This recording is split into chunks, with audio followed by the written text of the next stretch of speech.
सभी दोस्तों को नमस्कार, जय हिंद। मैं नरेश सिंह आप सभी का यूट्यूब चैनल में स्वागत करता हूं। दोस्तों, आज की वीडियो में बात करेंगे most important question for UP, Bihar, Rajasthan, Haryana, किसी भी स्टेट में अगर प्रोफेसर की वैकेंसी निकली और वहां पर एग्जाम हो रहे हैं तो उनके फर्स्ट पेपर के रिलेटिव, साथ ही यह जो क्वेश्चन आपको अगर जो यूजीसी नेट, सलेट, पीएचडी का एग्जाम देना चाहते हैं उनके लिए भी बहुत ही महत्वपूर्ण है। दोस्तों, इस सीरियल का यह सेट नंबर 18 वीडियो है। इससे पहले मैं 17 बना चुका हूं। अगर आप देखना चाहते हैं पहली वीडियो और इसके बाद की भी, तो मेरे यूट्यूब के प्ले लिस्ट में जाएं और वहां पर असिस्टेंट कमांडेंट और असिस्टेंट प्रोफेसर यानी असिस्टेंट प्रोफेसर के रिलेटिव जो फोल्डर है, ये प्ले लिस्ट है, उसमें जाके ये सब वीडियो देख सकते हैं। तो दोस्तों, चलते हैं क्वेश्चन नंबर 1 पे। क्रियात्मक उद्देश्य की प्राप्ति संभव है, यानी कि साइकोमोटर ऑब्जेक्ट्स जो होते हैं। ए, पाठ्य प्रदर्शन शिक्षण अवयव के द्वारा। बी, संवेदनशील प्रशिक्षण शिक्षण अवयव के माध्यम से। सी, उपयुक्त दोनों से।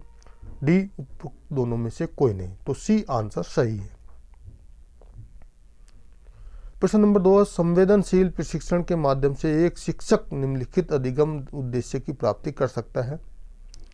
संवेदनशील प्रशिक्षण के माध्यम से पूछा गया है।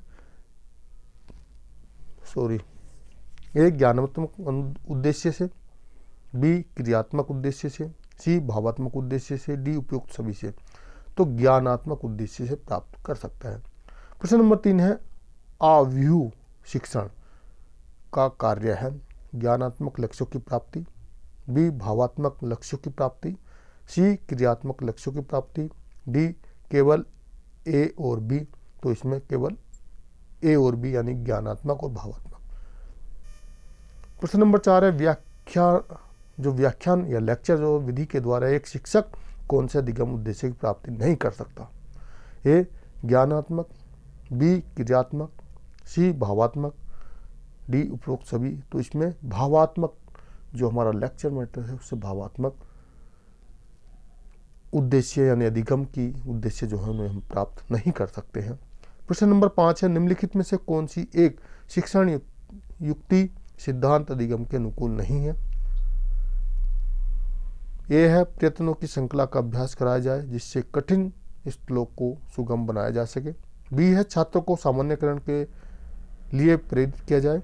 सी है, छात्रों को विभिन्नताओं को पहचानने के अवसर प्रदान किए जाए। डी है, उपरोक्त में से कोई नहीं। तो ए सही है, प्रयत्नों की श्रृंखला का अभ्यास कराया जाए जिससे कठिन श्लोक को सुगम बनाया जाए। ये अधिगम के अनुकूल नहीं है, यानी शिक्षण युक्ति के। प्रश्न नंबर 6 है, बहुभेदीय प्रकार के अधिगम या मल्टी डिस्क्रिमिनेशन टाइप लर्निंग के लिए आवश्यक अधिगम उपाय हैं। छात्रों के समक्ष प्रस्तुत किए जाने वाले उद्दीपन एवं अनुक्रियाओं को जहां तक संभव हो अलग अलग रखना चाहिए। बी है, पुनः समस्त उद्दीपन एवं अनुक्रियाओं को साथ साथ प्रस्तुत किया जाए ताकि छात्रों द्वारा उनमें अंतरों की पहचान की जा सके। सी है, छात्रों को मुक्त रूप से विभिन्न उद्दीपन एवं अनुक्रियाओं में अंतर ढूंढने के लिए स्वतंत्र छोड़ दिया जाए। उपरोक्त सभी सत्य है। तो इसका डी है, यह जो है बहुभेदीय प्रकार के अधिगम के लिए उपरोक्त सभी सत्य है। प्रश्न नंबर 7 है, श्रृंखला अधिगम यानी चैन लर्निंग के परिक्षेप में उत्तम शिक्षण युक्ति है। छात्रों के समक्ष विषय वस्तु की संपूर्ण श्रृंखला को विस्तृत ढंग से प्रस्तुत किया जाए।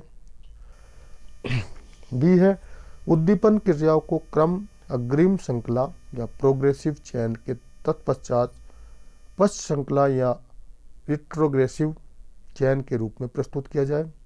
सी है, उपयुक्त दोनों का ही प्रयोग किया जा सकता है या उपरोक्त दोनों का। डी है, उपरोक्त दोनों में से कोई नहीं। तो सी आंसर सही है, उपरोक्त दोनों का प्रयोग किया जा सकता है। प्रश्न नंबर 8 है, संकेत अधिगम या जिसको सिग्नल लर्निंग की दिशा में निम्नलिखित शिक्षण युक्ति का प्रयोग करना आवश्यक है। ये छात्रों को पर्याप्त उद्दीपन प्रदान करना जिससे कि वे अनुक्रिया के लिए तत्पर रह सके। बी, छात्रों की सही अनुक्रिया को पुनर्बलन प्रदान करना। और सी, छात्रों को ऐसे उद्दीपन प्रदान किए जाए जिससे वे अधिगम सामग्री का साधिकार योग्यता प्राप्त कर सके। डी है, उपरोक्त सभी शिक्षण युक्तियों का प्रयोग किया जाना अनिवार्य है। तो डी सही है इसमें।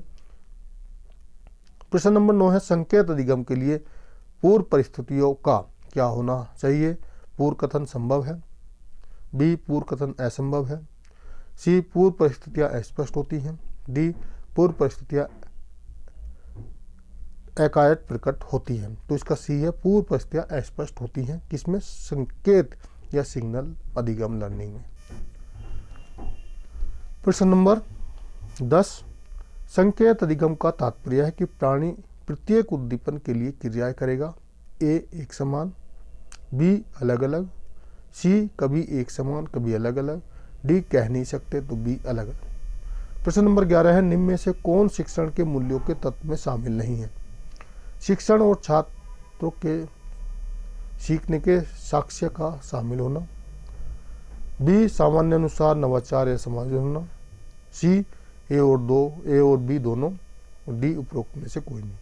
तो ये उपरोक्त में से कोई नहीं। सॉरी। प्रश्न नंबर 12 है, निम्नलिखित सामग्री का सही मूल्यांकन निम्न में से किस पर आधारित नहीं होना चाहिए? ए भाषाई अभिव्यक्ति पर, बी तार्किक प्रस्तुति पर, सी जो पढ़ा गया उसे पुनः प्रस्तुत करने की क्षमता पर, डी विषय का परिज्ञान पर। तो जो पढ़ा गया उसे पुनः प्रस्तुत करने की क्षमता पर। प्रश्न नंबर 13 है, उपलब्धि परीक्षण मुख्यतः डैश परीक्षण होता है। ए शक्ति परीक्षण, सी गति, बी अभिक्षमता, डी छात्रोपयोगी। तो ए शक्ति। प्रश्न नंबर 14 है, निर्णयात्मक मूल्यांकन अधिगम की गति को त्वरित बनाता है।